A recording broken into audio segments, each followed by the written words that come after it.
Bonjour à tous, je m'appelle Suzy Veilleux et je m'apprête tout juste à partir pour Sydney en Australie pour vivre les Journées mondiales de la jeunesse. Je vous invite d'ailleurs à nous suivre tout au long de notre périple sur ecdq.tv. Suivez-moi, je vais vous présenter quelques-uns de mes compagnons de voyage.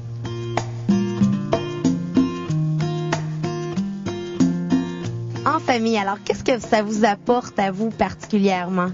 Personnellement, ce que ça m'apporte, c'est une foi qui s'agrandit à chaque fois. Ce que l'on retrouve là-bas, ce que l'on vit là-bas, c'est extraordinaire.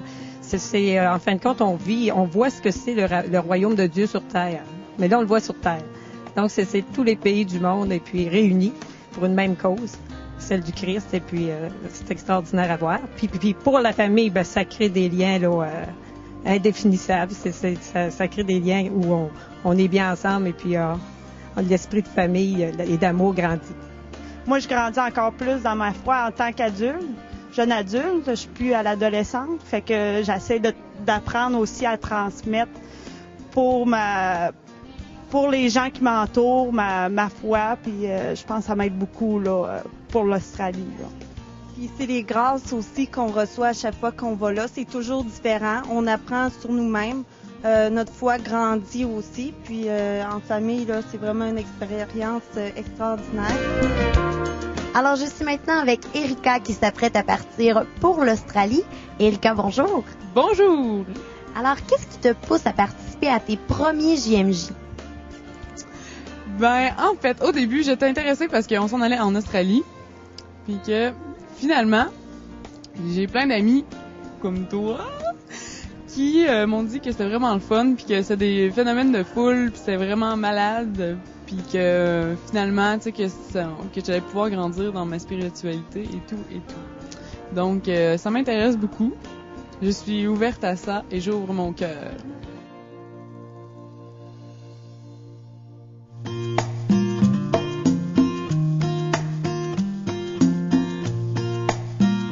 Les JMJ, en fait, m'ont énormément apporté. D'abord, je pensais pas que ça allait autant m'apporter. J'y allais, en fait, pour le voyage au départ.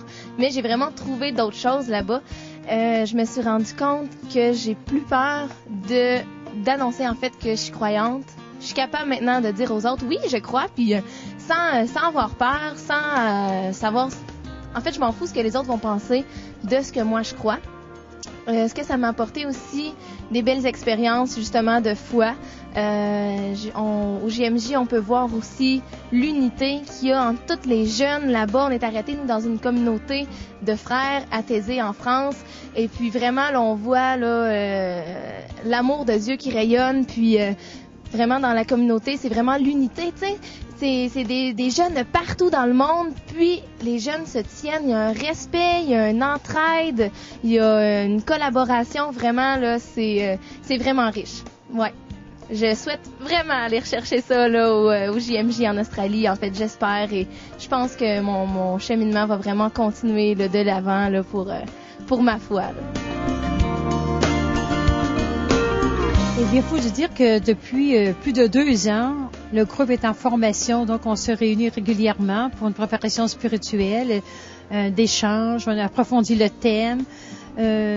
Ensuite, c'est beaucoup aussi de préparation avec le diocèse de Montréal, parce que c'est avec ce groupe-là que nous avons planifié ce pèlerinage.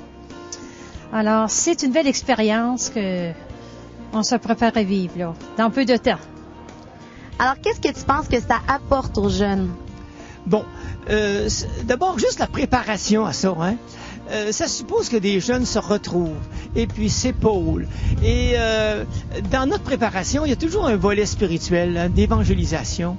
Je pense que petit à petit, hein, selon le cheminement de chacun, on fait un pas de plus pour découvrir que ce Dieu d'amour puis ce Jésus-Christ qui nous libère.